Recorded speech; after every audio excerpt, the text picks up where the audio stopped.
आइए बच्चों, 23वें टेस्ट में हम लोग डिस्कशन करने चल रहे हैं। पेपर तो बहुत आसान था, मात्र 10 क्वेश्चन इसमें केमिकल और आयनिक इक्विलिब्रियम के मिला के दिए गए थे आपको, और वो 10 क्वेश्चन भी बिल्कुल नॉर्मल सवाल थे। क्वेश्चंस पे हम लोग पहले डिस्कशन करने चल रहे हैं। पहले सवाल पर, smallest alkane which can show optical isomerism. Alkane कितने मिनिमम कार्बन का होना चाहिए जो इनेंशियोमेरिज्म शो करे, ऑप्टिकल आइसोमेरिज्म शो करे, मतलब कि उसमें कायरल कार्बन मौजूद हो। जैसे 1 2 3 4, अगर आप यहां पर देखें CH2 CH2 CH3, इन्होंने कहा साहब 5 कार्बन का, तो 1 2 3 4, और यहां से ले लीजिए, ये है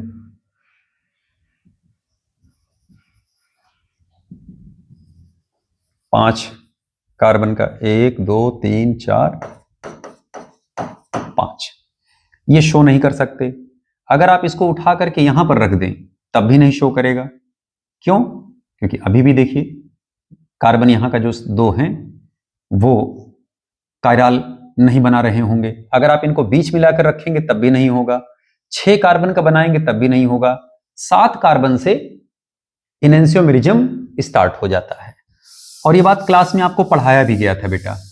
7 कार्बन मतलब ऐसे देखिए, CH3 CH2 CH2 C CH3 CH2 CH3, देखिए 1 2 3 4 5 6 और एक 7, और यहां क्या लग गया? H। अब अगर आप इस कार्बन को देखें तो ये कार्बन कैसा है? कायरल है। इसी को आप थोड़ा कॉम्पैक्ट फॉर्म में भी लिख सकते हैं ऐसे, और यहां लग गया C2H5, यहां लग गए H। ये देखिए कार्बन कैसा हो गया? कायरल। तो एकदम ओरल सवाल था। एल्केन के लिए मिनिमम कार्बन 7 होना चाहिए इनेंशियोमेरिज्म के लिए, और एल्कीन के लिए मिनिमम कार्बन 6 होना चाहिए। ओके, 6 कैसे होना चाहिए ये देखना।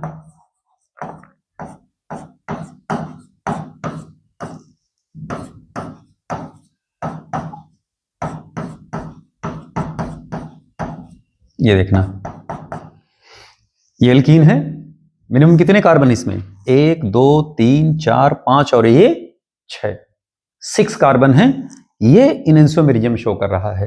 तो एल्कीन के लिए बेटा मिनिमम 6 कार्बन, और एल्केन के लिए मिनिमम 7 कार्बन होने आवश्यक है इनेंशियोमेरिज्म के लिए। इसमें आंसर कौन सा करेक्ट हो जाएगा? सी। अगले सवाल पे आ जाए। कह रहे which of the following alkane has a meso stereo isomer. तो आप इनको क्या करिए? बाइफरकेट करिए, डिवाइड करिए, प्लेन खींचिए, लाइन खींचिए। अब अगर आप देखिए यहां से अगर आप लाइन ऐसे खींचते हैं तो देखिए आधा आधा क्या बराबर बराबर बटे? नहीं साहब। अगर आप यहां लाइन ऐसे खींचते हैं तो क्या आधा आधा बराबर बटे? नहीं साहब। अगर आप यहां लाइन से ऐसे खींचे, देखिए ये देखिए, जो और जितने कार्बन इधर वो और उतने कार्बन उधर, स्पष्ट। ये कार्बन कंपाउंड क्या कर रहा है? मीजो स्टीरियो आइसोमर बना रहा होगा। अगला देखें जरा। कह रहे propane can be best prepared by the reaction. कह रहे पहला रिएक्शन जो आपको दिया गया है यहां पर, अगर आप ध्यान से देखें बेटा, तो CH3 CH2I और CH3I Na, और यहां लग गया ईथर। डाई एथिल ईथर को ईथर ही कहा जाएगा, चाहे ईथर लिखें चाहे डाई एथिल ईथर लिखें। यह है उड्ज रिएक्शन। यहां पर अगर आप कंपाउंड बनाएंगे बेटा, ये देखिए, ये इथेन है, एथिल ग्रुप, ये मेथिल ग्रुप है। जुड़ तो जाएंगे लेकिन वो क्रॉस प्रोडक्ट बनेगा। इन्हीं के साथ अगर ये मेथिल अपने ही मेथिल से जुड़ेगा तो एक इथेन बनेगा। ये इथेन एथिल ग्रुप अपने ही एथिल से जुड़ेगा तो ब्यूटेन बनेगा, और प्लस ये एथिल और मेथिल आपस में जुड़ेंगे तो प्रोपेन बनेगा। तो प्रोपेन तो बनेगा, लेकिन क्या बेस्ट प्रिपरेशन प्रोपेन का हो पाएगा? नहीं साहब, नहीं हो पाएगा। इट मींस कि ये बना नहीं रहा है प्योर या शुद्ध प्रोपेन। अब जरा इसमें देखें, यहां पर अगर आप आते हैं इलेक्ट्रोलिसिस हो रहा है, ये भी देखिए फ्रेटिकल रिएक्शन होगा, ये और देखना ये यहां पर जब आप प्रोडक्ट बनाएंगे तो ये एथिल अपने एथिल से जुड़ सकता है, ब्यूटेन बना, ये मेथिल अपने मेथिल से जुड़ेगा, इथेन बना, और ये एथिल और मेथिल जुड़ेंगे, प्रोपेन बनेंगे। तो जितने फ्रेटिकल वाले सवाल होंगे या फ्रेटिकल वाले इंटरमीडिएट के प्रोडक्ट्स बनेंगे तो सिंगल नहीं बनते, वो एक से अधिक बनते हैं अगर अलग अलग एल्काइल के फ्रेटिकल लिए गए हैं तो इसमें प्रोपेन तो बनेगा लेकिन बाई प्रोडक्ट इथेन भी बन रहा होगा, ब्यूटेन भी बन रहा होगा। इसमें प्रोपेन तो बनेगा, बाई प्रोडक्ट इथेन भी बन रहा होगा, ब्यूटेन भी बन रहे होंगे। जरा इसमें आ जाएं, अगर आप इसमें रिएक्शन कराते हैं तो देखिए बांड आप यहीं से तोड़े, ये अपने ही प्रोपिल से जुड़ करके प्रोपिल प्रोपिल यानी हेक्सेन बनाएंगे। तो इसमें हेक्सेन बन रहा होगा, इसमें क्या बन रहा होगा, प्रोपेन बन रहा होगा, ब्यूटेन बन रहे होंगे और इथेन बन रहा होगा। इसमें भी प्रोपेन बन रहे होंगे, ब्यूटेन बन रहा होगा और इथेन बन रहे होंगे। अब इसमें अगर आप आई जाइए लास्ट वाले कंपाउंड में, ये NaOH क्या है, सोडा लाइम। सोडा लाइम के साथ अगर आप इनको हीट कर देंगे, यहीं से बांड टूटेगा, ये एनायन बनता है, H आकर के यहीं से लगेगा, शुद्ध शुद्ध कंपाउंड CH3 CH2 CH3 यानी प्रोपेन का फॉर्मेशन हो जाएगा। प्यारा सवाल, आसान सवाल बिल्कुल एकदम बेटा। चौथे क्वेश्चन पे आ जाएं, कह रहे हैं which of the following carboxylic acids undergoes decarboxylation most easily. अच्छी तरह से आपको बताया गया था कि जो डीकार्बोक्सिलेशन सोडा लाइम की उपस्थिति में होता है वो रिएक्शन कार्बेनाइन मैकेनिज्म के थ्रू जाता है। जाहिर सी बात है अगर कार्बेनाइन मैकेनिज्म के थ्रू जा रहा होगा रिएक्शन तो आपको सबको पता ही है कि rate of organic reaction, speed of organic reaction, yield of percentage of product in organic reaction directly proportional to stability of intermediate. और यहां पर स्टेबिलिटी किसकी देखी जाएगी, कार्बेनाइन की। क्यों, क्योंकि रिएक्शन हम बेसिक मीडियम में करा रहे हैं बेटा। ओके, तो सीधे सीधे भैया इसमें हमें चेक करना है कि किसमें कार्बेनाइन ज्यादा स्टेबल बन रहा होगा। तो हम ऐसे लिख दे रहे हैं, reactivity for decarboxylation, decarboxylation directly question किसके हो जाएगा, स्टेबिलिटी ऑफ कार्बेनाइन के। अब चेक करिए जरा, देखिए किसमें कार्बेनाइन ज्यादा स्टेबल बन रहा होगा, यहीं से टूटेगा ये कार्बेनाइन, इसमें बना एथिल कार्बेनाइन, ये यहां से टूटेंगे, इसको हटाइए, यहां से टूटेगा, ये कार्बेनाइन बनेंगे, COOH निकलेगा, ये कार्बेनाइन बनेंगे, COOH निकलेगा, ये कार्बेनाइन बनेंगे। अब अगर आप यहां देखें तो ये जो कार्बेनाइन है देखिए XYZ, ये क्या कर रहा है, रेजोनेंस, हाईली स्टेबल कार्बेनाइन, और यहीं पर H आकर के लगेगा। तो कंपाउंड में डीकार्बोक्सिलेशन सबसे तेज यही हो रहा होगा, यहां H आकर के लग जाएगा, ये एसीटोन बना लेंगे। ओके, और यही प्रोडक्ट सबसे मतलब ये कंपाउंड सबसे तेज डीकार्बोक्सिलेशन दे रहा होगा। स्पष्ट। और अगर आप इनको ऐसे भी ना देखें, समझ रहे बाजरा, ध्यान से छोड़ दीजिए, हटा दीजिए, ऐसे भी ना देखें तो आपको सीधे चिल्ला चिल्ला के बताया गया था कि beta keto acid undergoes decarboxylation very fast. तो यहां पर आपको बेस लगाने की जरूरत ही नहीं है। क्यों, यहां तो देखिए खाली हीटिंग की बात कर रहे हैं ना वो। अगर हम बेसिक मीडियम में चल रहे होते, NaOH और CaO के साथ चल रहे होते, तब हम कार्बेनाइन देखते। लेकिन हमारे सवाल में क्या है, कह रहे मोस्ट इजीली ऑन हीटिंग, सिर्फ हीट करने पर बेटा। यहां पर हमें कार्बन मतलब कैल्शियम ऑक्साइड और NaOH यानी कि सोडा लाइम हमें लगाने की जरूरत नहीं है। अगर सोडा लाइम लगाएंगे तब हम कार्बेनाइन देखेंगे। Decarboxylation in presence of calcium oxide plus NaOH। ये तो हम आपको एक जनरल सी बात बता रहे हैं, और ये जो केस है जो पूछा गया है ये स्पेसिफिक केस है बेटा। इसमें सिर्फ क्या कर रहे हैं, ओनली हीटिंग। जब हीट करके आप डीकार्बोक्सिलेशन कराते तो उसे कहते हैं सेल्फ डीकार्बोक्सिलेशन, और जब केमिकल रिएजेंट आप लेकर के चलते हैं तो उसे कहते हैं इनफोर्स्ड डीकार्बोक्सिलेशन। ये दोनों बातें क्लास में आपको पढ़ाया गया था बेटा। ओके, तो यहां पर हमें सिर्फ हीटिंग देखनी है। तो हीटिंग करने में कौन, बीटा कीटो एसिड। देखिए ये हुआ, इसको हटा दीजिए, हुआ अल्फा, ये हुआ बीटा। बीटा पोजीशन पर क्या लगा, कीटो। जब आप इसको हीट करोगे तो कंपाउंड देखिए क्या बनेगा, CH3CO CH3, एसीटोन का फॉर्मेशन हो रहा होगा और साथ में CO2 रिलीज हो रहे होंगे। Beta keto acid undergoes decarboxylation only on heating। अगर आप सोडा लाइम लगाएंगे तो डीकार्बोक्सिलेशन तो होना है, वो तो कंफर्म है, मस्ट है। लेकिन ऐसे कंपाउंड सिर्फ हीट करने पर ही डीकार्बोक्सिलेट हो जाते हैं। बट इसमें आंसर कौन सा हो जाएगा, सी। ऐसे देखिए कंपाउंड और आपको दिखाते हैं हम, ये देखिए कंपाउंड एक और आपको दिखाते हैं। जैसे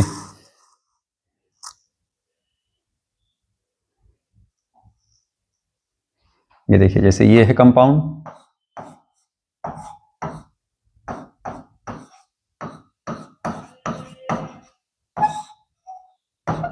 इन्हें सिर्फ क्या कर दें, हीट कर दें। ठीक है, अगर आप इन्हें हीट करते हैं तो सिर्फ हीट करने पर ही ये CO2 बाहर कर देंगे। ये देखना, क्यों ऐसा हुआ, ये देखना, अल्फा, ये क्या है, बीटा। तो एसिड कौन सा है, बीटा कीटो एसिड। ओके, तो बीटा कीटो एसिड बेटा ये। अगला सवाल देखें, इस कंपाउंड में कह रहे साहब हम मैग्नीशियम ड्राई ईथर की उपस्थिति में बेटा प्रोडक्ट देखिए बन रहा है। यहां पर अगर आप देखें तो आप यहां से बांड तोड़ देंगे, ये फिटिकल जनरेट हुआ, यहां से बांड तोड़े, ये फिटिकल जनरेट हुआ, और ये दोनों फिटिकल आपस में बांड बना लेंगे। ये देखना,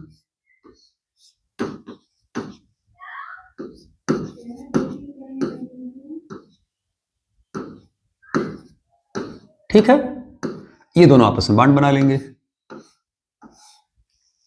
बिल्कुल आसान, कोई है ऑप्शन इसमें, ये डी ऑप्शन करेक्ट हो जाएगा बेटा। क्लियर, अगले क्वेश्चन पे आ जाएं। The reactivity of alkyl halide for Wurtz reaction.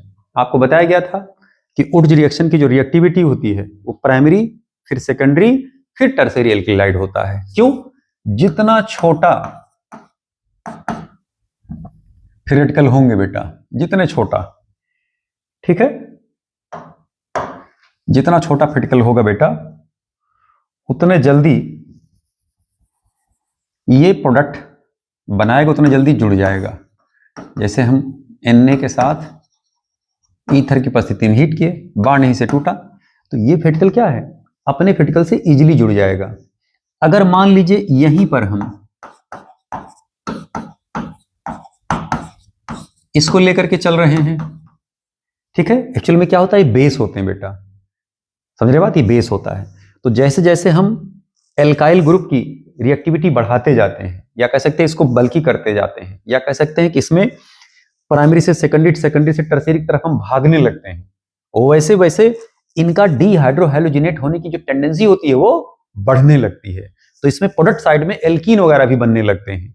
तो हम प्रयास ये करते हैं कि ज्यादातर एल्काइल ग्रुप हमारे प्राइमरी ही हों, और दूसरे क्या है, जैसे यहां मान ली फिटिकल जनरेट हुआ, तो ये फिटिकल क्या है, अपनी फिटिकल से आसानी से तब जुड़ पाएगा जब यहां बल्कियर ग्रुप कम से कम लगे हों। ओके, तो एक तो रीजन ये हुआ। दूसरा रीजन, जैसे जैसे हम बेस को तगड़ा एल्किल हैलाइड देते जाते हैं, प्राइमरी से सेकेंडरी, सेकेंडरी से टर्शियरी, क्योंकि डीहाइड्रोहैलोजिनेशन का जो ऑर्डर होता है टर्शियरी, सेकेंडरी, प्राइमरी, लिखवाया गया है कि tertiary alkyl halide are highly susceptible for dehydrohalogenation. स्पष्ट हुई बातें। तो इसमें भैया प्रयास ये किया जाता है कि प्राइमरी उससे कम, सेकेंडरी उससे कम, टर्शियरी। हम पहले प्राइमरी एल्किल हैलाइड ही लेकर के उड्ज रिएक्शन में चलते हैं। तो इसमें ऑर्डर जो करेक्ट हो जाएगा भैया हमारा प्राइमरी, सेकेंडरी, टर्शियरी। क्लियर बात? तो इसको याद रखिएगा, ये इंपॉर्टेंट सवाल है भैया ये सब। या बुकलेट में अगर सवाल नहीं दिए गए होंगे तो उसको बढ़ा लीजिएगा, इस पॉइंट को अपनी बुकलेट में मेंशन कर लीजिएगा बेटा। अगले क्वेश्चन पे आ जाएं। Which of the following reactions has zero activation energy? ऐसे स्पीसीज जो या तो नेसेंट हो या फ्री रेडिकल वाले हों। तो फ्रेटिकल अगर आपस में जुड़ते हैं तो ये हाईली एनर्जाइज्ड होते हैं बेटा। इनकी एक्टिवेशन एनर्जी क्या होती है? जीरो। अगर आप इनका ग्राफ बनाएंगे तो ग्राफ देखिए ऐसे निकल करके आता है। ये प्रोडक्ट है, ये रिएक्टेंट। तो रिएक्टेंट से सीधे उठे प्रोडक्ट की तरफ गए, यहां एक्टिवेशन एनर्जी लेवे नहीं किए बेटा। तो बताइए फ्रेटिकल किस में जुड़ रहे हैं? पहला, दूसरा, तीसरा, चौथा, किस में जुड़ रहे हैं? मेरे ख्याल से इसमें जुड़ रहे हैं। देखिए फ्रेटिकल मैडम बनाई नहीं जो इसको टाइप की हैं, ये देखना, ये इसमें सी निकल करके आ जाएगा। स्पष्ट? 8वें सवाल में करें photochemical fluorination is explosive while iodination is too slow to occur. The reason for this is, इस रिएक्शन के लिए रीजन क्या है? अब जैसे मान लीजिए हम इथेन पर F2 के साथ रिएक्शन करा रहे हैं। आपको बताया गया था कि F2 के साथ जब रिएक्शन होता है तो यहां लाइट लेने की जरूरत ही नहीं है। इवन इन डार्क, अंधेरे में ही रिएक्शन तेजी से हो जाता है। और अगर आप लाइट लगाए तो एक्सप्लोड कर जाता है रिएक्शन। क्यों एक्सप्लोड करता है? क्योंकि F क्या करता है, बहुत तेजी से H को एब्स्ट्रैक्ट करता है।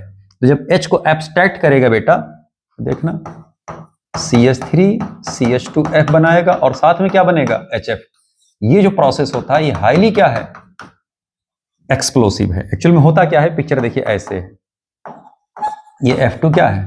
ये टूटे फेटिकल बने, और यही फेटिकल क्या करता है, जा करके अगर हम इथेन लेकर के चले हैं तो इस पर अटैक करेगा। तो यहां से क्या करेगा? H एब्स्ट्रैक्ट करेगा, ये बना CH3 ये फेटिकल, और यहां बनेगा ये HF। ये प्रोसेस क्या होता है? हाईली एक्सोथर्मिक होता है बेटा। बहुत ज्यादा मात्रा में यहां हीट जनरेट होता है। तो ये HF का फॉर्मेशन जो फेटिकल जनरेट होते हैं तो ये बहुत तेजी से बेटा रिएक्ट करते हैं। क्लियर बात? वहीं पर कहते थे साहब कि जो HI का फॉर्मेशन होता है हाईली एंडोथर्मिक होता है।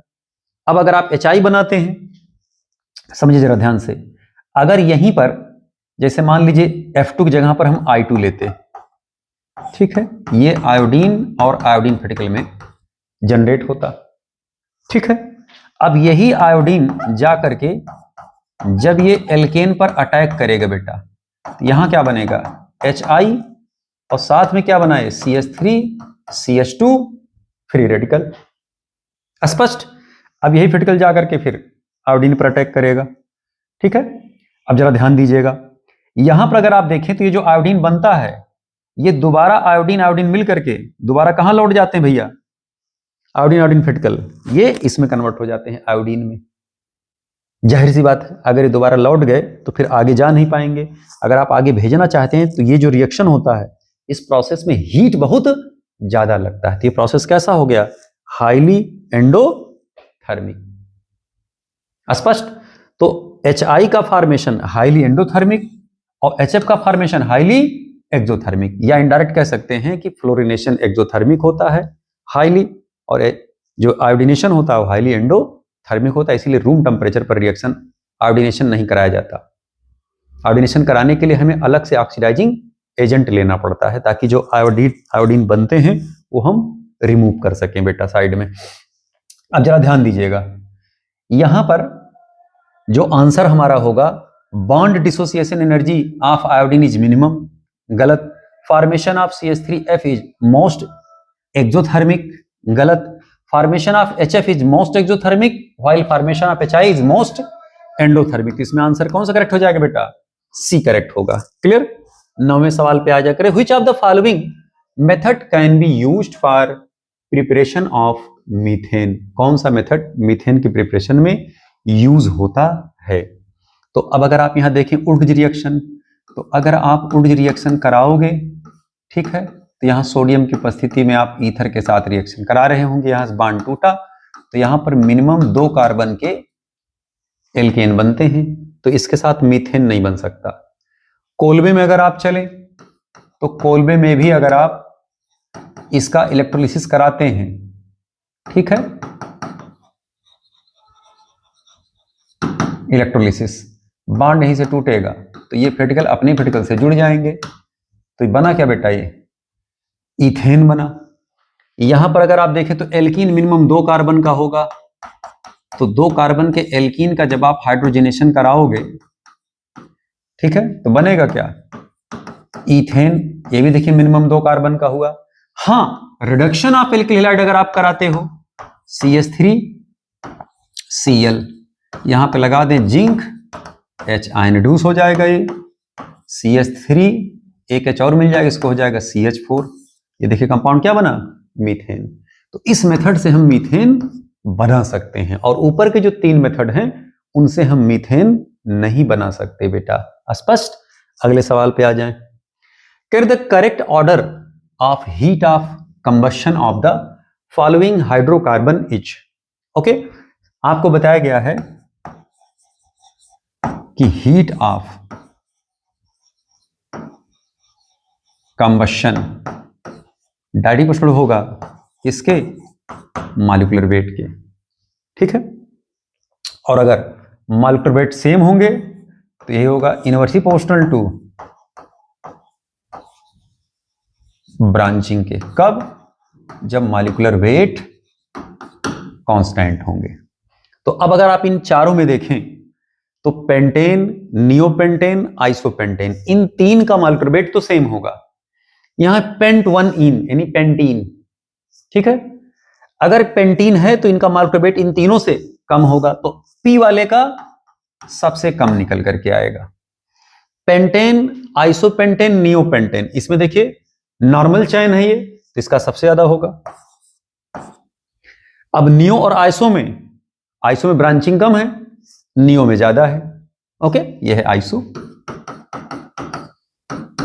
और ये है नियो और ये है एन पेंटेन, ठीक है। इसे ब्रांचिंग कम, इसे ब्रांचिंग ज्यादा, ब्रांचिंग जितना ज्यादा हीट ऑफ कंबशन उतने कम, तो होगा फिर किसका, एस का, फिर किसका होगा, आर का, फिर लास्ट में किसका होगा, पी का। ये आंसर निकल करके भैया आएगा आपका QSRP, QSRP second answer correct हो जाएगा आपका। अगला क्वेश्चन पे चलें। करे formation of free radical take place with adsorption of minimum energy. किस कंपाउंड का फ्री रेडिकल अगर बनाया जाए तो उसका फ्री रेडिकल बनने में हमें एनर्जी कम देना पड़ेगा। ओके, अब अगर आप यहां देखें तो यहां से जब आप फ्री रेडिकल बनाएंगे, प्राइमरी फ्री रेडिकल, यहां से ब्रोमीन निकला, ये देखना आइसोप्रोपाइल फ्री रेडिकल, या बल्कि कह सकते हैं कि 1, 2, 3 भी प्राइमरी फ्री रेडिकल होगा बेटा ये, ठीक है। यहां से अगर आप हटाए secondary free radical, primary free radical, primary free radical, ठीक है, और यहां से अगर आप हटाएंगे टर्शियरी फ्री रेडिकल, इसी को आप ऐसे ऐसे कर सकते हैं, या कह सकते हैं CH3 CH3 CH3, ये टर्शियरी फ्री रेडिकल हुआ। तो सबसे ज्यादा स्टेबल फ्री रेडिकल होगा, ब्रोमीन जल्दी निकलेगा इसका, और इसकी स्टेबिलिटी सबसे ज्यादा निकल करके आएगी, यानी ये बहुत कम एनर्जी पाएगा, तुरंत अपना फ्री रेडिकल बना लेगा। यानी इस फ्री रेडिकल के बनने में हो सकता है हीट बहुत ज्यादा रिलीज हो रही हो, या कह सकते हैं इसमें हीट बहुत कम लग रहा हो इसको तोड़ने के लिए, हाईली स्टेबल होगा। इसमें डी आंसर करेक्ट हो जाएगा भैया। The correct order of relative density of the following alkanes. तो भैया डेंसिटी डायरेक्ट किसके होगा, मॉलिक्यूलर वेट। एल्केन का अगर हम डेंसिटी निकालते हैं, ये बात बताया गया था कि जैसे जैसे मॉलिक्यूलर वेट बढ़ते जाते हैं वैसे वैसे boiling point, melting point, density molecule की क्या है, बढ़ती जाती है। क्लियर। अब आप इसमें चेक करिए, ये देखना 1 2 3 4 5 कार्बन का चयन है, C5। 1 2 3 4 5 6 7 7 कार्बन का चयन है। 1 2 3 4 5 6 7 8 8 कार्बन के चयन है। 1 2 3 4 5 6 कार्बन के चयन है। बताइए सबसे ज्यादा मॉलिक्यूलर वेट किस वाले का होगा, R का होगा। ते हो गया R, फिर उसके बाद Q, फिर उसके बाद S, फिर उसके बाद P। चेक कर लीजिएगा भैया, इसमें ऑर्डर चेक कर लीजिएगा, R Q S P। कोई है आंसर मैच, R ये हो जाएगा, C आंसर करेक्ट हो जाएगा इसमें। क्लियर। अगले क्वेश्चन पे आ जाएं। कह रहे what is the chief product obtained, मुख्य प्रोडक्ट ऑब्टेन्ड हो रहा होगा when n butane is treated with bromine in the presence of light at 130 degree centigrade. तो N-ब्यूटेन का हम क्या कराने चल रहे हैं, ब्रोमिनेशन। ये लो भैया N-ब्यूटेन का 1 2 3 4। तो जब आप इसका ब्रोमिनेशन कराओगे बेटा लाइट के उपस्थिति, तो फिटिकल देखिए यहां जनरेट होगा, यहां जनरेट होगा। जो स्टेबल फिटिकल होगा वही प्रोडक्ट मेन बनाएगा, तो ये वाला ज्यादा स्टेबल होगा, मेन प्रोडक्ट इसी का होगा।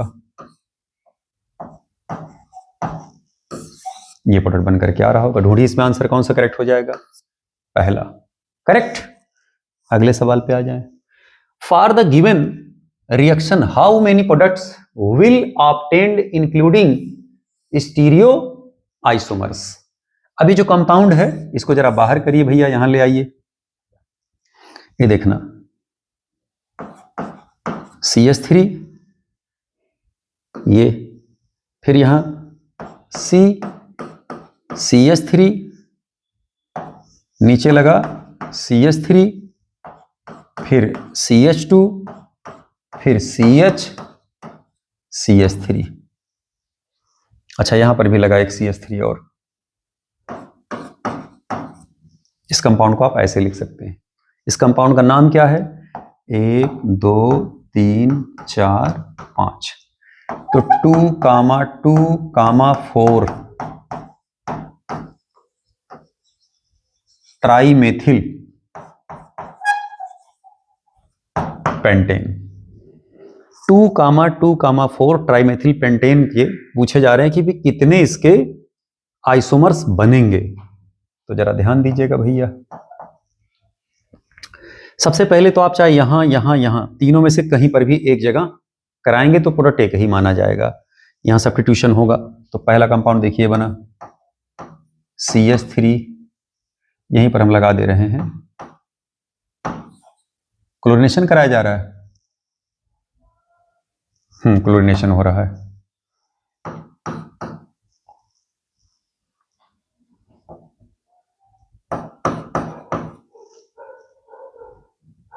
यहां पर कार्बन लगा है।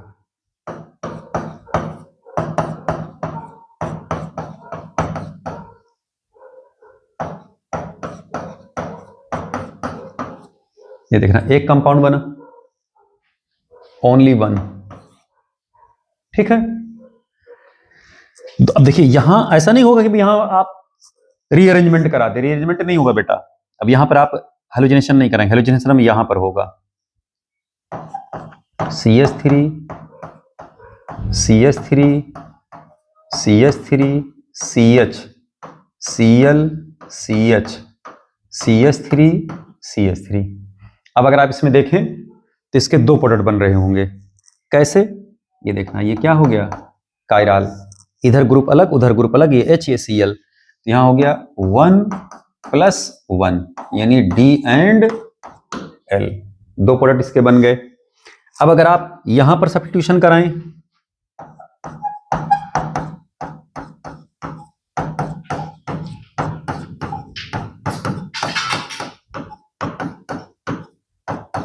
तो इसके देखिए खाली एक प्रोडक्ट बना। ठीक है, अगर आप यहां पर सब्स्टिट्यूशन कराएंगे तो थोड़ा इसको पहले हम छोटा कर लें जरा, ये यहां ले आते हैं इसको। ठीक है, देखें इधर CH3 CH3 CH3 CH2 CH3 CH CH2 Cl। अब देखिए जैसे यहां Cl लगा बेटा, ये कार्बन क्या हो गया अब, कायरल, क्योंकि ये ग्रुप पूरा अलग, ये अलग हो गए और H अलग हो गया। अब इसके कितने बनेंगे, 1 + 1, यानी एक D बन रहा होगा और एक L बन रहे होंगे। अब आप टोटल गिनिए, 2 1 3 2 5 और एक 6, टोटल कितने बन गए भैया, 6 मोनो हेलो डेरिवेटिव्स। ओके, या mono chlorinated product including stereo isomer. अगर आप स्टीरियो ना इसमें लगा रहे होते तो 1 2 3 और ये 4 ही प्रोडक्ट बन रहे होते। स्पष्ट। अगले सवाल पे आ जाएं। कह रहे हैं ये जो कंपाउंड है, देखिए यहीं से आप ऐसे तोड़ दीजिए, ब्रेक करा दीजिए, सोडियम है, यहीं घरे घराना में बेटा बांड बन जाएगा।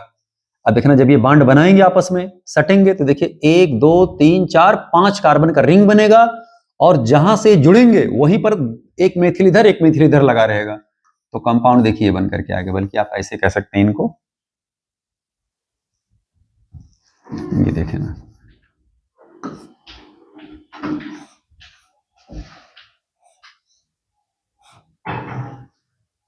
यहां देखना, यहां फिर जनरेट होगा, यहां चलिए 1 2 3 4 5, ये आपस में क्या कर लेंगे, बांड बना लेंगे। तो जब आप बांड बनाओगे देखिए इनका आपस में ये वर्टिकल जनरेट हुए, तो ऐसे जुड़ जाएंगे, जुड़े इधर और इधर।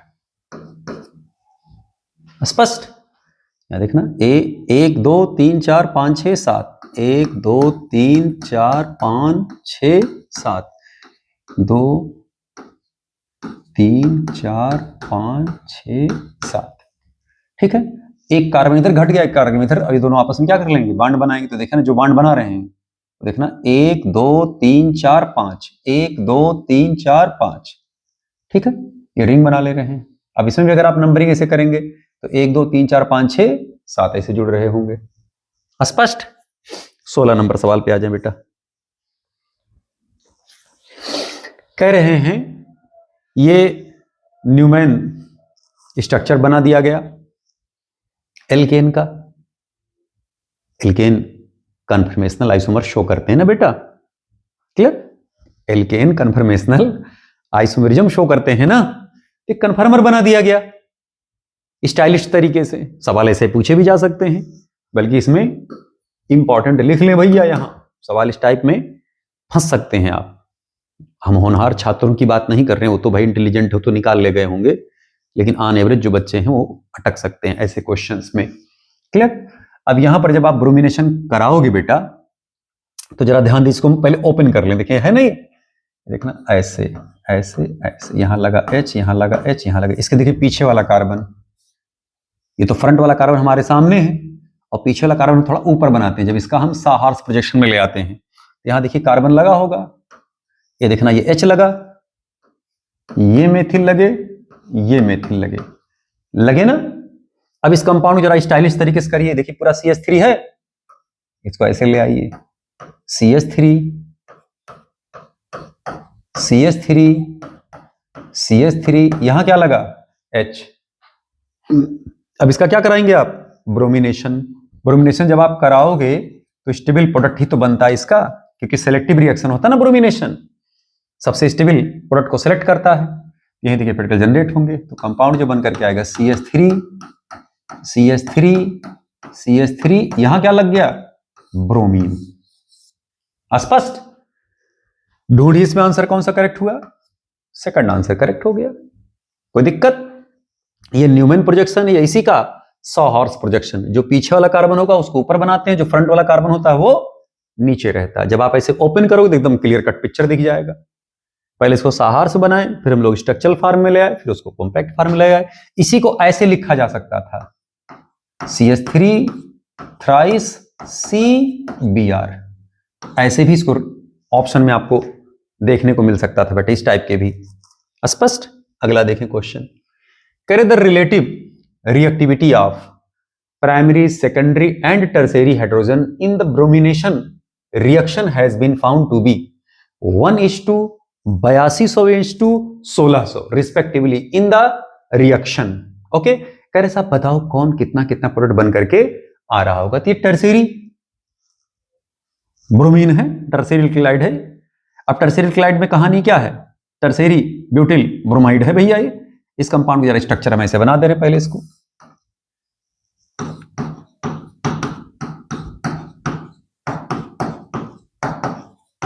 ये बना, और दूसरा कंपाउंड एक्चुअल में ये बना रहे हैं वो।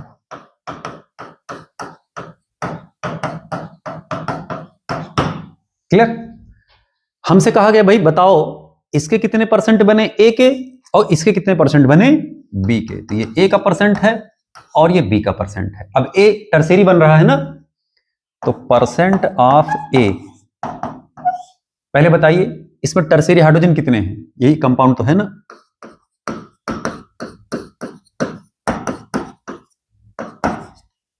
टर्शियरी हाइड्रोजन एक ही तो है, तो हो जाएगा 1 इंटू उसकी रिएक्टिविटी कितनी है 1600 अपान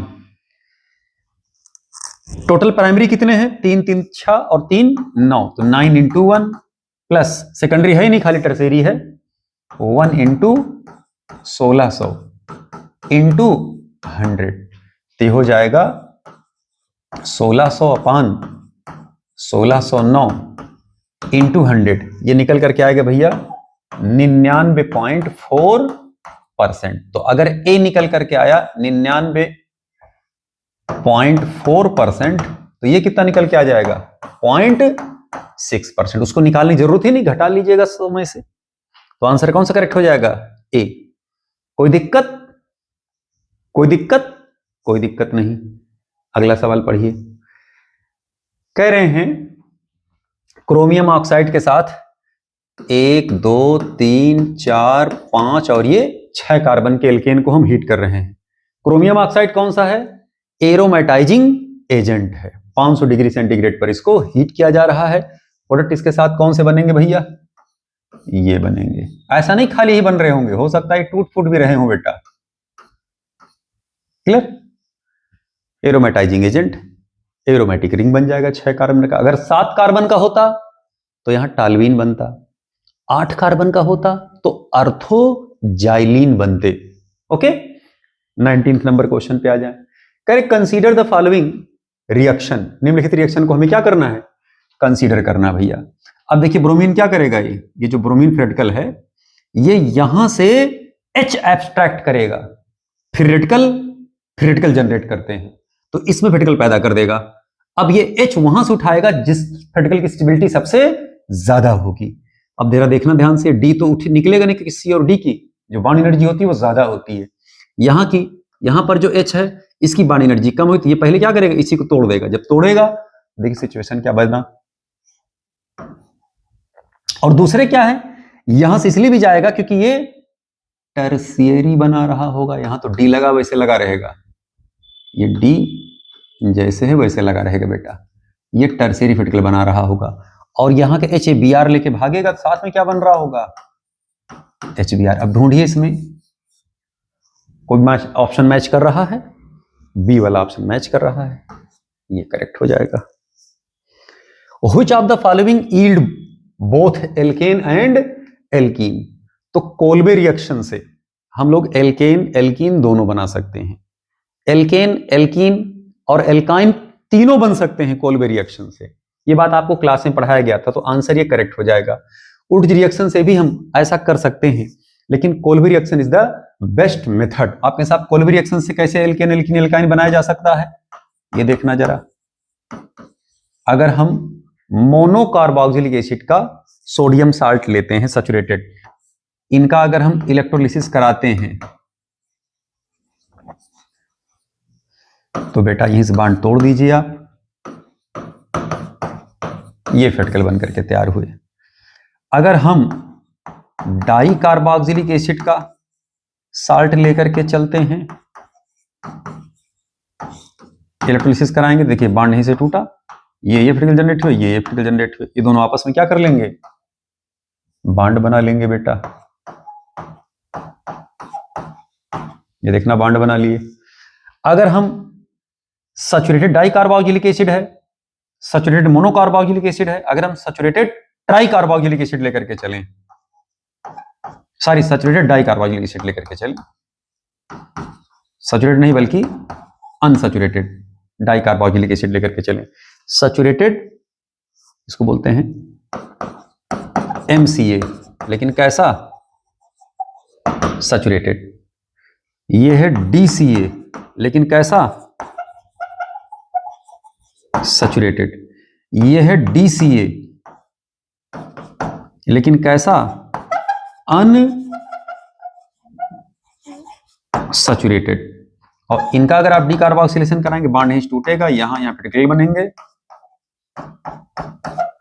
ये देखिए एल्काइन बना। तो कोल्बे मेथड से आप एल्केन, एल्कीन, एल्काइन तीनों बना सकते हैं। विलियमसन सिंथेसिस से हम लोग ईथर का फॉर्मेशन करते हैं, मुख्य रूप से बेटा ईथर बनता है। सैंडमेयर रिएक्शन से हम हेलोएरिन का फॉर्मेशन करते हैं, ये देखना, ये BDS है, इनका रिएक्शन क्यूप्रस क्लोराइड से हम करा देंगे यहां पर। तो ये कंपाउंड, जैसे मान लो अगर हम क्यूप्रस ब्रोमाइड लेकर चलते तो यहां ब्रोमो एल्केन बन जाते हैं। स्पष्ट। विलियमसन सिंथेसिस में क्या होता है, सोडियम इथॉक्साइड का रिएक्शन एल्किल हैलाइड के साथ हम कराते हैं, यहां पर ईथर का फॉर्मेशन होता है। तो ये ईथर बनाने में, ये हेलोएरिन बनाने में, उड्ज रिएक्शन एल्केन बनाने में, ये एल्केन बनाते हैं मुख्य रूप से।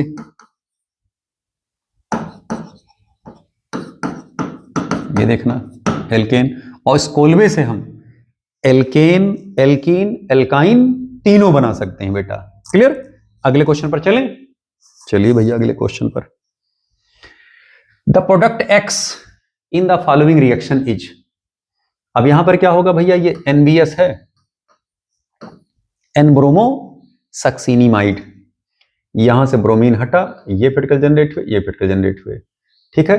और ये क्या करेंगे भैया, एलिलिक कार्बन का H यहां से हटेगा, ठीक है।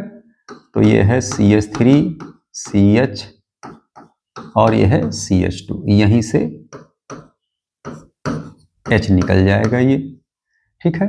ये ब्रोमीन आकर के यहां लगा और H आकर के N पर लगेगा, ये सक्सिनिमाइड हो जाएगा और ब्रोमीन आकर के लग जाएगा, एलिल ब्रोमाइड बन रहा होगा यहां कंपाउंड, ये कंपाउंड बन रहे होंगे, एलिल ब्रोमाइड। ढूंढिए इसमें एलिल ब्रोमाइड कोई है, यस, पहला आंसर करेक्ट हो जाएगा भैया यहीं पर, एलिल ब्रोमाइड। चेक कर लीजिएगा, कोई दिक्कत, कोई दिक्कत नहीं। अगले क्वेश्चन पर, chlorination of toluene in the presence of light and heat followed by treatment with aqueous NaOH। तो पहले हम टॉल्यूइन ले लें, ये लो भैया, ये टॉल्यूइन हुआ, इनका हम रिएक्शन लाइट की उपस्थिति में ब्रोमीन के साथ कराते हैं। कंपाउंड देखिए क्या बना,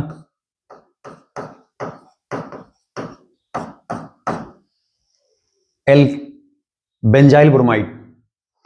अब अगर हम इनका यहीं पर एक्वस NaOH लगा दें तो कंपाउंड ये बनना चाहिए बेंजाइल अल्कोहल। लेकिन क्या इसमें कहीं कोई बेंजाइल अल्कोहल है, नहीं साहब। इसका मतलब कि ये 3 बार ब्रोमिनेशन करा होगा, इसका H फिर निकला होगा, इसका H फिर निकला होगा, यानी कंपाउंड देखिए ये बन करके आए, ब्रोमीन ब्रोमीन ब्रोमीन, और फिर उसके बाद हम इसका एक्वस NaOH के साथ हाइड्रोलाइज करा दिए। तो 3 ब्रोमो जहां जहां लगे हैं वहां 3 OH लग जाएगा बेटा, OH OH OH, और यहां से वाटर एलिमिनेट होगा। कंपाउंड देखिए क्या बनकर के आया भैया, ये बेंजोइक एसिड। अब आप ढूंढिए इसमें कहीं कोई ऑप्शन है जिसमें बेंजोइक एसिड लिखा हो। यस, थर्ड ऑप्शन में लिखा है। स्पष्ट। अगले क्वेश्चन पे आ जाएं। What will be the product in the following reaction. अब अगर आप यहां देखें एनबीएस का इस्तेमाल कहां होता है, जब हमें एलिलिक कार्बन पर हेलोजिनेशन कराना हो, ब्रोमिनेशन कराना हो। अब जरा बताइए, ये डबल बॉन्ड है, इसके ठीक बगल वाला कार्बन, यही तो एलिलिक कार्बन है, यहीं पर ब्रोमो आकर के चुपचाप लग जाएगा बेटा। ये CH2 है, यहीं लग गया ब्रोमो। ढूंढिए कोई ऑप्शन मैच कर रहा है। यस, इसी चाहे ऐसे बनाओ और चाहे इसी को हम ऐसे बना दें, यहां इसे डबल बॉन्ड लगा दें CH2 का और यहां ब्रोमो लगा दें। दोनों कंपाउंड तो एक ही हैं बेटा ये दोनों, तो आंसर कौन सा करेक्ट हो जाएगा? ए। अगले क्वेश्चन पे आ जाएं। एनहेप्टेन, अगर आप देखें तो ये एनहेप्टेन है। एनहेप्टेन ये, इस पर V2O5 हम लेकर के चल रहे हैं। V2O5 का तात्पर्य क्या हुआ? एरोमेटाइजिंग एजेंट। यहां जो कंपाउंड बन रहा होगा बेटा, ये बन रहा होगा टालवीन। और टालवीन का अगर आप ये देखिए, इटार्ड रिएक्शन का रिएजेंट लिखा गया है, इटार्ड रिएक्शन। ये सब हम क्लास में बेटा बहुत अच्छे से पढ़ाए हैं, ठीक है। ये क्या कर देगा, इसको बेंजल्डिहाइड में कन्वर्ट कर देगा लल्ला। ये देखना, बेंजल्डिहाइड में आ गए। फिर क्या किया गया, प्लेडियम H2 के साथ रिएक्शन। एल्डिहाइड का जब आप रिडक्शन कराओगे तो ये अल्कोहल में चला जाएगा। ये कंपाउंड देखिए ये बन करके आया लल्ला, ठीक। इसमें अगर आपसे पूछा जाए कंपाउंड C विल बी, तो C कौन सा होगा भैया? ये benzyl alcohol. D answer correct हो जाएगा। स्पष्ट। ये सब आपको क्लास में पढ़ाया गया बेटा, ये सब एक आध दो चार हमने रोड मैप जानबूझ करके डाले हैं। रोड मैप अक्सर पूछे जाते हैं। अब यहां पर देखिए कंपाउंड में क्या बदमाशी कर रहे हैं, ये सोडा लाइम लगा दिए। सोडा लाइम लगाने से क्या होगा भैया, यहां से ये बॉन्ड टूटेगा, ये एनायन यहां जनरेट होगा, यहीं पे आके H लगेगा, तो जो कंपाउंड A बन रहा होगा, ये देखिए कंपाउंड साइक्लोपेंटेन बना। फिर इसी का क्या कराया गया भैया, ब्रोमिनेशन कराया गया। जब ब्रोमिनेशन कराया गया तो यहां पर ब्रोमो लग जाएगा, ये देखना यहां ब्रोमो लगा। स्पष्ट, यहां ब्रोमो लगे। और फिर उसके बाद क्या कराया गया भैया, इसका हाइड्रोलिसिस करा दिया गया। तो जहां ब्रोमो लगा था वहीं पर क्या लग जाएगा, OH। अब ये जो कंपाउंड बना है साइक्लोपेंटेन 1 ऑल, चाहे 1 लगाएं चाहे ना लगाएं, या कह सकते हैं साइक्लोपेंटाइल अल्कोहल। कोई ऑप्शन मैच कर रहा है? C ऑप्शन मैच कर रहा है, साइक्लोपेंटाइल अल्कोहल। अगले सवाल पे आ जाएं। यहां पे ब्रोमिनेशन करा रहे हैं बेटा, तो ब्रोमिनेशन देखिए, यहां पर पार्टिकल जनरेट होंगे, यहां पर पार्टिकल जनरेट होंगे, ये पार्टिकल ज्यादा स्टेबल होगा। तो अब जरा ध्यान दीजिएगा, CH2 CH2 CH3। जब आप यहां ब्रोमिनेशन कराओगे लाइट की उपस्थिति में, तो यहां देखिए कंपाउंड ये बन रहा होगा बेटा, CH3 CH2 CH3, यहां लगा ब्रोमीन, ये लग गए CH3, ठीक है। अब यहां पर अगर आप देखें ध्यान से, तो एक मिनट,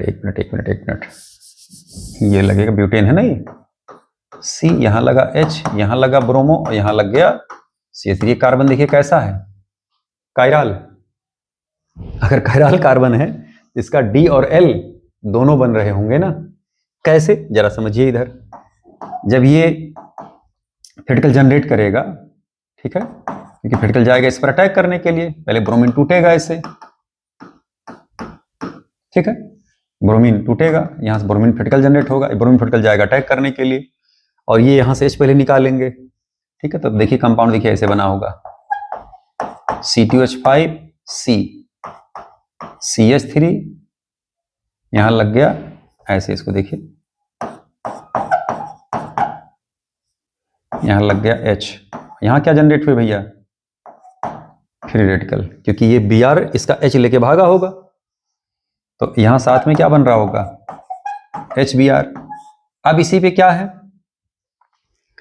अब ये जाकर के अगले ब्रोमीन पर अटैक किए होंगे, अब ब्रोमीन इसके साथ जाकर के चिपकेगा, फिर ब्रोमीन रिलीज होगा प्रोपेगेशन उस पे स्टेप में। तो यहां पर अगर आप यहां देखें बेटा जाकर के देखना, फिर ब्रोमीन अटैक करेगा, तो अब ये ब्रोमीन जो लगेगा जाकर के यहां से देखना, ब्रोमीन क्रिटिकल आ गया, तो ये या तो यहां से अटैक करे या इसके पीछे से अटैक करे। क्यों ऐसा, क्योंकि ये जो बन करके इंटरमीडिएट आया है बेटा, ये sp2 हाइब्रिडाइज्ड है, ये sp2 हाइब्रिडाइज्ड है बेटा, और ये प्लेनर है, प्लेनर है। तो अगर कोई चीज प्लेनर है तो चाहे फ्रंट से अटैक करें चाहे बैक से अटैक करें, तो अगर फ्रंट से अटैक करेगा तो ब्रोमीन जो होगा हमारा वेज पर होगा, तब H कहां चला जाएगा, डैश पर। और अगर ये बैक से अटैक करेगा तो ब्रोमीन डैश पे जाएगा और H तब कहां जाएगा, वेज पर। कंपाउंड देखिए ऐसे बन करके आएंगे इसके।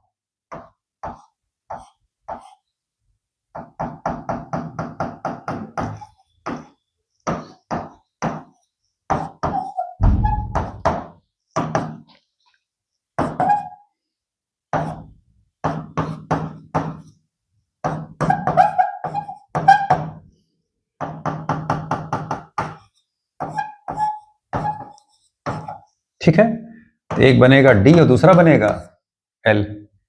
तो बना क्या बेटा आपको, डीएल मिक्सचर। समझ में आया पूरी पिक्चर। तो आंसर कौन सा करेक्ट हो जाएगा भैया, सेकंड ऑप्शन करेक्ट हो जाएगा, बी। क्लियर। ये रिएक्शन पहली बार आप नहीं देख रहे हैं, क्लास में इसको कराया गया बेटा, ये सब क्लास में कराए हुए क्वेश्चंस हैं।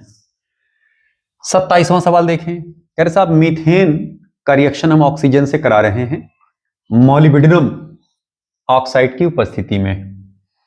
ठीक है, मॉलिब्डेनम ऑक्साइड कैटलिस्ट होता है।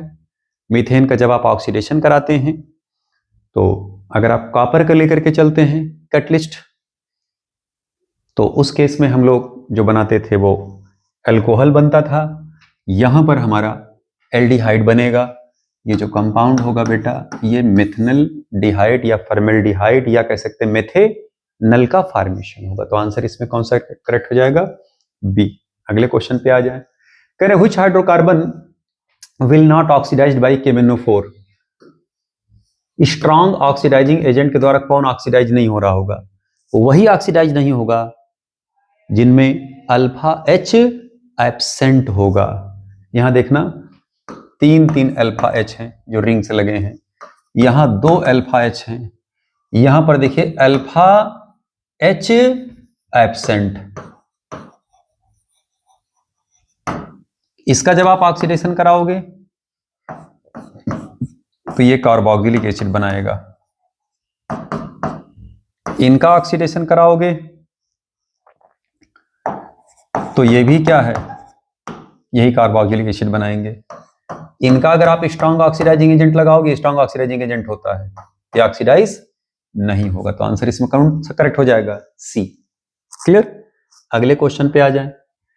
अब देखिए यहां पर एक गड़बड़ी है, ये CH3 एक्चुअल में यहां पर है बेटा, ये यहां पर लगा हुआ है, हम साफ बना दे रहे हैं फिर से। CH3 CH CH3 CH2 1 2 3 4 5 1 2 3 4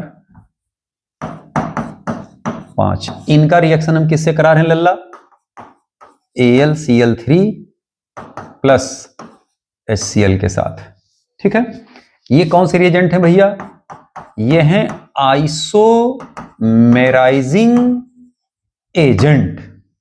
आइसोमेराइजिंग agent ये इसको इसके आइसोमर में कन्वर्ट कर देंगे, ब्रांचिंग करा देंगे। तो ब्रांचिंग में क्या होता है, मेथिल यहीं से निकलेगा 1 नंबर से, वहीं शिफ्ट होकर के 2 नंबर पे लग जाएगा। तो कंपाउंड जो बनेगा CH3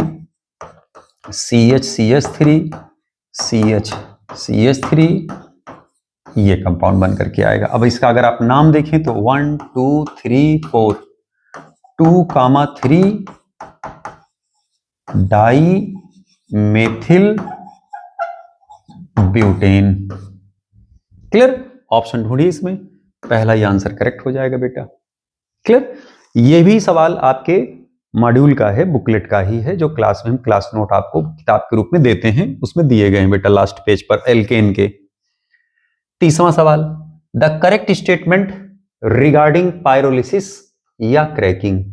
कौन सा स्टेटमेंट पायरोलिसिस या क्रैकिंग के रिस्पेक्ट में सही है? कर pyrolysis of alkane is free radical reaction, बिल्कुल correct. Pyrolysis is used to prepare oil gas या petrol gas from kerosene oil, बिल्कुल करेक्ट। ये सब स्टेटमेंट हैं जो लिखवाए गए हैं क्लास में। Cracking of propane give ethene and methane, check करके देख लीजिए, ये देखना, ठीक है। अब यहां पे क्या है, यही बांड टूटा, ये देखना,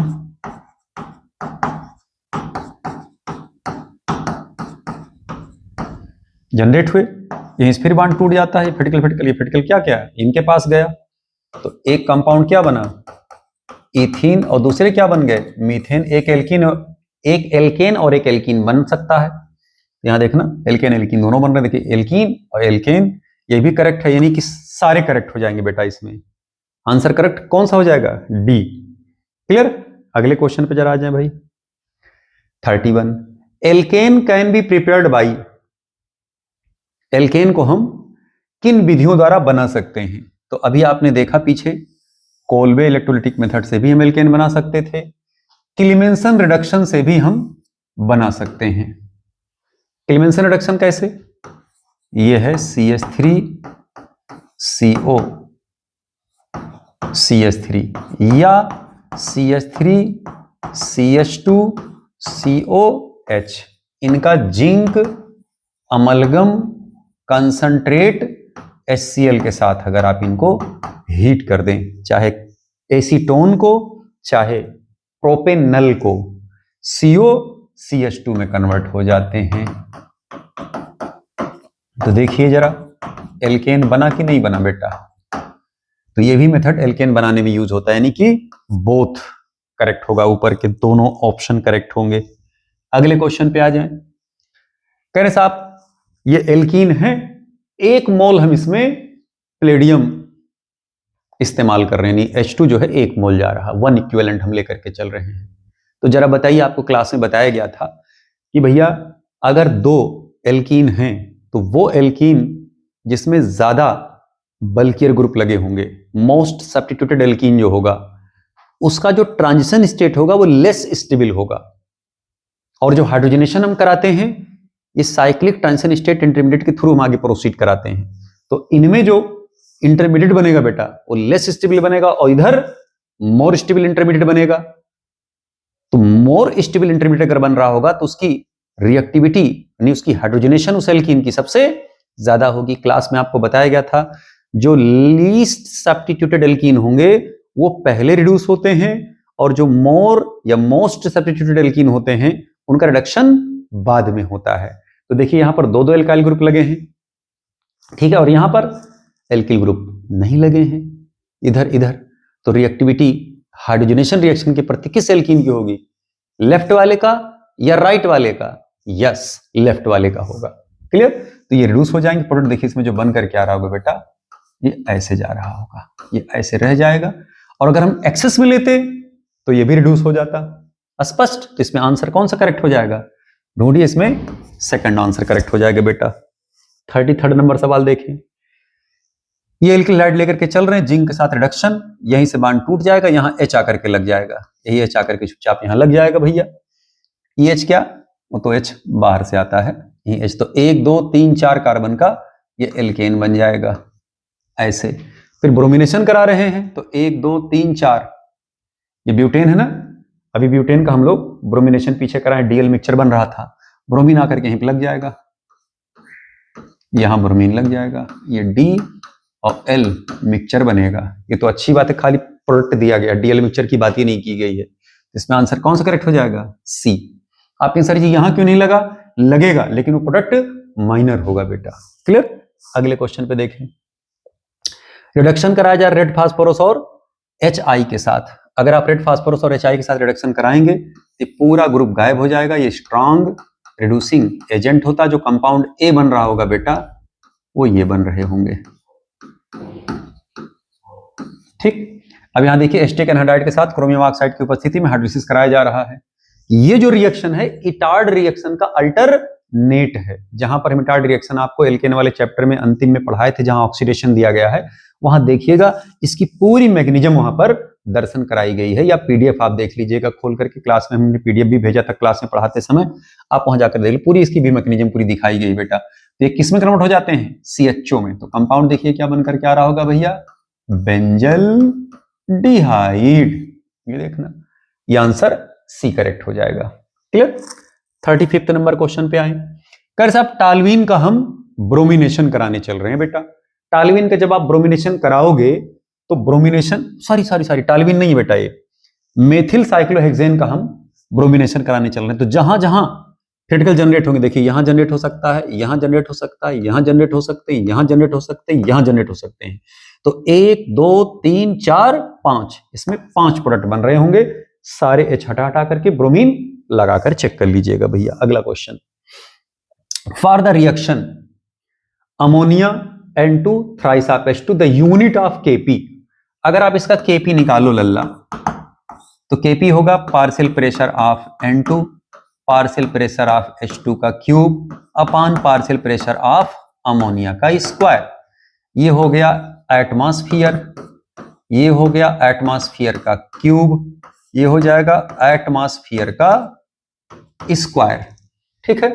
तो अब अगर आप यहां देखें तो स्क्वायर से यहां 3 का पावर n स्क्वायर कट जाएगा, 1 बचेगा, तो एटीएम स्क्वायर निकल करके आएगा भैया ये।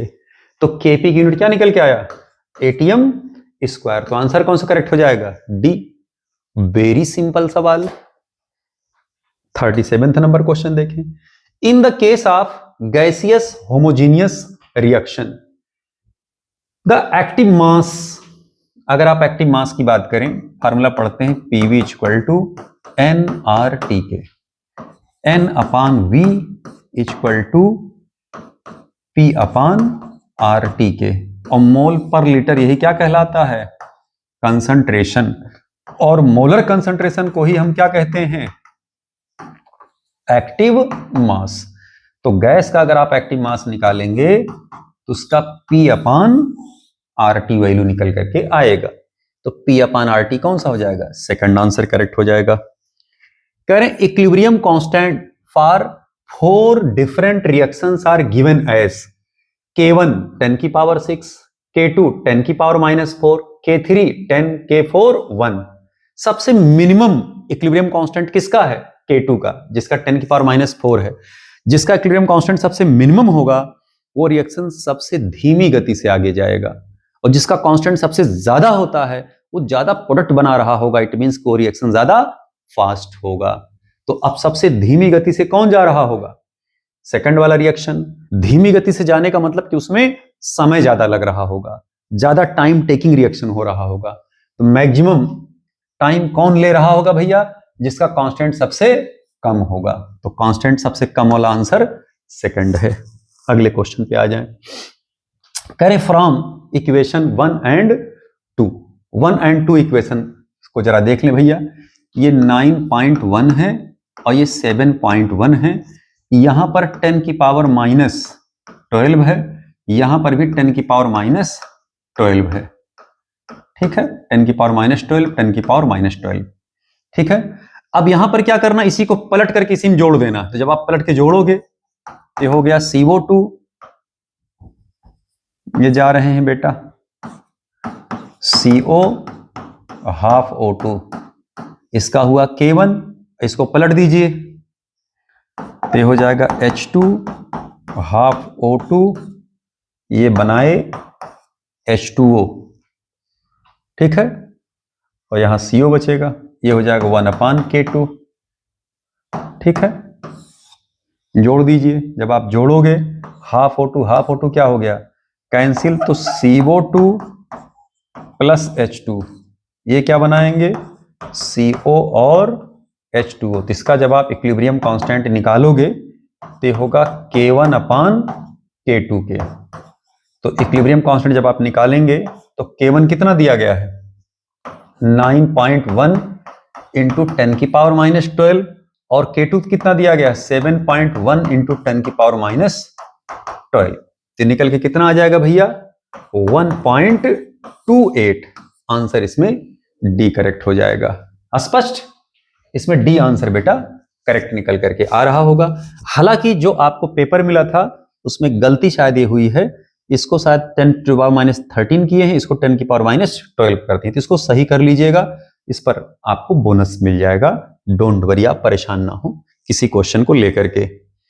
40वें सवाल पर, for the hypothetical reactions the equilibrium constant के वैल्यूज आर गिवन।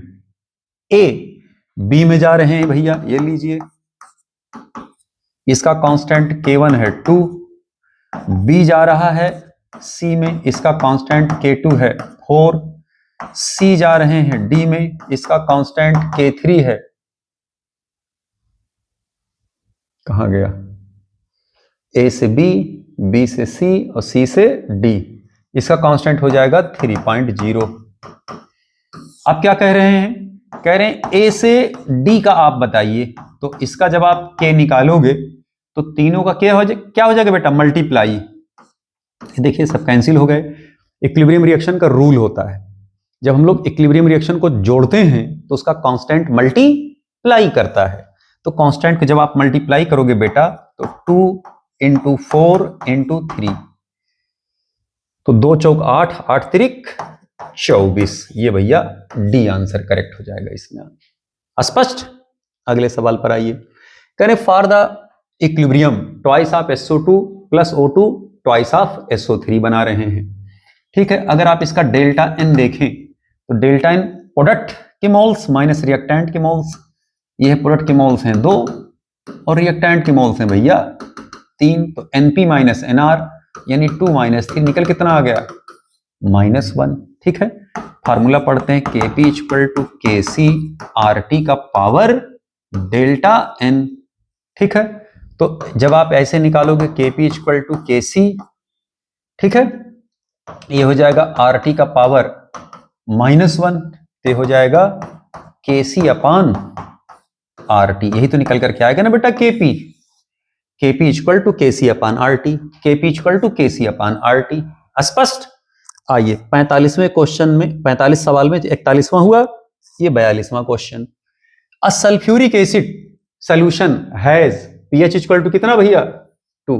कह रहे बताओ इसकी मोलरिटी कितनी होगी। सबको ये बात पता है, ये क्या हो गया भैया टक से। आइए बेटा, थोड़ा सा ग्लिच कर गया था बेटा। Sulphuric acid solution has pH equal to 2। ठीक है, कह रहे साहब pH इसका कितना है 2 है। एक मिनट भाई, देखिए इसका गायब हो गया है, ये भी बहुत मोटा चल रहा है भाई, थोड़ा पतला उतला कर लें। हाँ अब ये सही है। ठीक है, इसको भी थोड़ा पतला कर लें। ठीक, देखें बेटा इधर, इसका pH 2 दिया गया, किसका सल्फ्यूरिक एसिड सॉल्यूशन का। ठीक है, तो अगर pH 2 दिया गया है लल्ला, ठीक है, तो इसका मतलब H आयन कंसंट्रेशन कितना हो गया 10 की पावर -2 मोलर। और किसी भी सॉल्यूशन का अगर आप H आयन कंसंट्रेशन निकालते हैं तो आपको क्लास में फार्मूला बताया गया था M into x into alpha के। M क्या है मोलरिटी किसकी सल्फ्यूरिक एसिड मॉलिक्यूल की, X क्या है नंबर ऑफ H की संख्या, और अल्फा क्या है डिग्री ऑफ आयोनाइजेशन। क्लियर।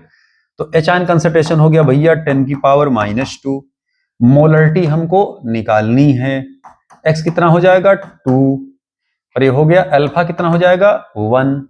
क्यों, क्योंकि ऑलमोस्ट आयोनाइज हो जाएगा भैया, ये 100% आयोनाइज होंगे भैया ये। क्लियर। तो जब आप यहां से मोलरिटी निकालोगे तो हो जाएगा 10 की पावर -2 अपान 2, यानी हो जाएगा 1 अपान 200 मोलर। तो आंसर कौन सा करेक्ट हो जाएगा भैया? सी आंसर करेक्ट हो जाएगा। 43rd नंबर क्वेश्चन पे आ जाए, 43वें क्वेश्चन पे। करें 4 gram NaOH are put into 10 litre of water. करें बताओ पीएच क्या होगा रिजल्टिंग सोल्यूशन का। ठीक है, तो पहले तो आप इसका क्या निकालिए, मोलर कंसंट्रेशन। मोलरिटी के लिए होता है weight upon molecular weight into 1000 upon volume, किसमें होगा भैया? ml में। वेट कितना दिया गया? 4 ग्राम इंटू हो गया 1000, मॉलिक्यूलर वेट कितना हो जाएगा? 40, वॉल्यूम कितना है? 10,000 ml। ठीक,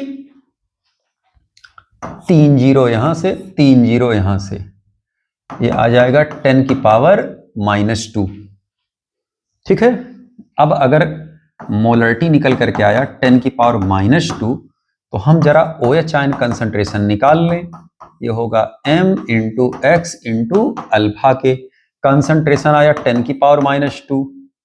OH आयन कितना NaOH देगा? 1, अल्फा हो जाएगा 1। तो इसका जब आप OH निकालोगे तो minus log OH ion concentration के, माइनस log 10 की पावर -2, तो POH कितना आ जाएगा? 2। तो जब आप pH निकालेंगे तो हो जाएगा 14 माइनस POH के, तो 14 में से 2 घटा देंगे 12। क्यों 12 आया? क्योंकि सबको पता है कि pH plus POH equal to 14 के होता है लल्ला। फिर 12 निकल करके आंसर आना चाहिए इस सोल्यूशन का। तो pH 12 मींस सोल्यूशन बेसिक है, तभी तो हम यहाँ OH आयन की बात कर रहे हैं, क्योंकि बेस OH आयन ही तो प्रोड्यूस कर रहा होगा बेटा सोल्यूशन के अंदर। 44th number question. करें both formic acid and acetic acid solution है इक्वल pH, दोनों का pH क्या है? इक्वल है। ठीक है, इसका मतलब H आयन कंसंट्रेशन जितना ये प्रोड्यूस कर रहे होंगे उतना ही H आयन कंसंट्रेशन यह भी प्रोड्यूस कर रहे होंगे। करें if K1 upon K2 ratio of acid ionization concentration of these acids is 4 है। करें their molar concentration ratio will be. अब जरा ध्यान दीजिएगा, ये है HCOOH, टूटे ये एसीटेट आयन में गए, H आयन में गए। ठीक है, और यहीं पर बेटा एसिटिक एसिड है, ये भी टूटे, एक मिनट, CH3COO और प्लस H आयन में गए। जब आप इनका K1 निकालोगे तो K1 होगा HCOOH acetate ion concentration plus H ion concentration upon formic acid concentration. ठीक है, और ये हो जाएगा K2 equal to acetate ion का कंसंट्रेशन, H आयन का कंसंट्रेशन अपॉन एसिटिक एसिड का कंसंट्रेशन। ठीक है, अब अगर आप यहां देखें तो हम K1 अपान K2 कर रहे हैं। क्यों? क्योंकि K1 अपान K2 का जो रेशियो दिए हमको क्या दिए हैं? 4 दे दिए हैं। तो K1 अपान K2 जब आप करोगे तो ये हो जाएगा बेटा फॉर्मेट आयन का कंसंट्रेशन और प्लस H आयन का कंसंट्रेशन अपान फार्मिक एसिड इनटू, ये नीचे आएगा ना तो चला जाएगा ऊपर, K2 हुआ, क्योंकि जब इसके आप नीचे ले आओगे तो ये आ जाएगा नीचे जो आएगा acetate ion concentration, H ion का कंसंट्रेशन।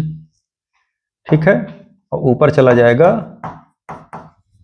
एसिटिक एसिड का कंसंट्रेशन। ठीक है, ये और ये यहां से क्या हो गए?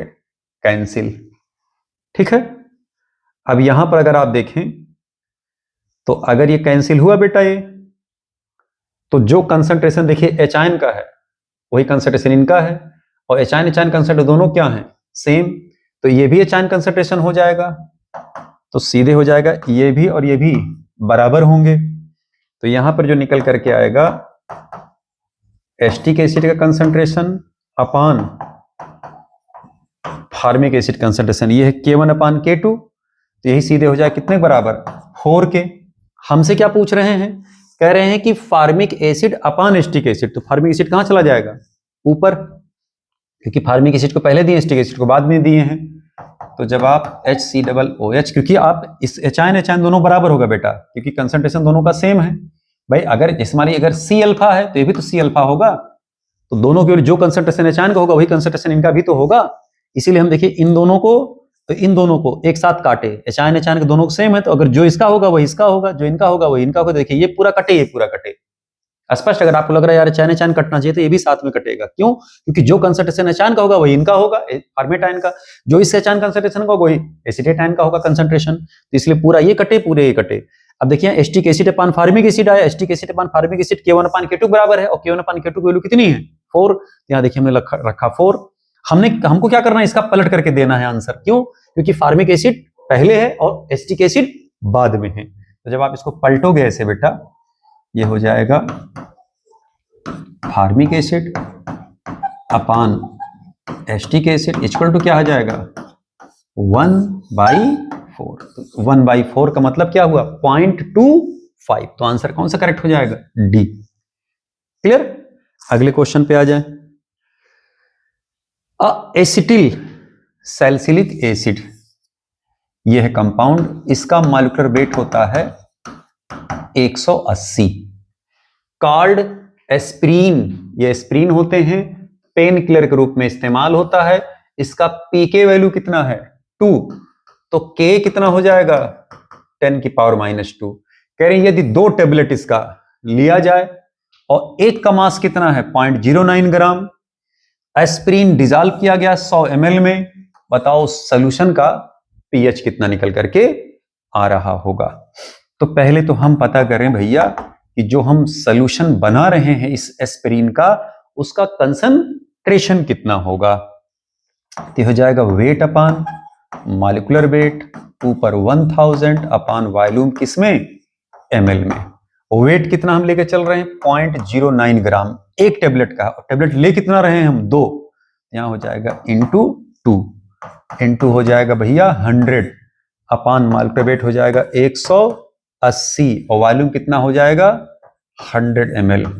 ठीक है, तो यहां 100 से इसको उड़ा दीजिए 2, ये हो जाएगा 9 दूना 18 0.18 इंटू 10 अपान 180, यहां से यहां उड़े 0.01 निकल के आएगा, यानी 10⁻²मोलर होगा।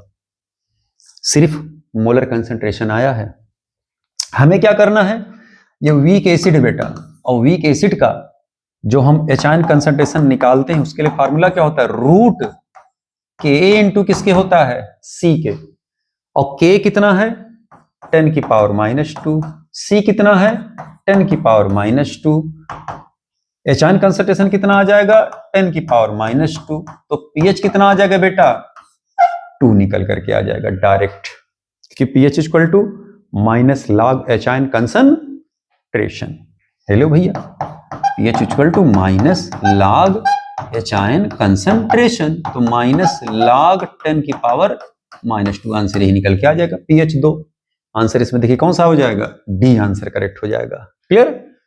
बस अब आप बताइए, जो सवाल आपको फिजिकल के दिए गए थे, क्या वो पेपर में ऐसे सवाल थे जो आप ना कर पाते? बिल्कुल कर ले जाते, आसान सवाल था, इजी क्वेश्चंस थे। 1-2 सवाल इसमें ऐसे थे जिसको आपको थोड़ा सा स्ट्रेस लेना पड़ता, जैसे इसके जस्ट पहले वाला सवाल ये क्वेश्चन था, ये थोड़ा सा इसमें आपको स्ट्रेस लेना होता हल्का सा, बस। ओके, थैंक यू बेटा।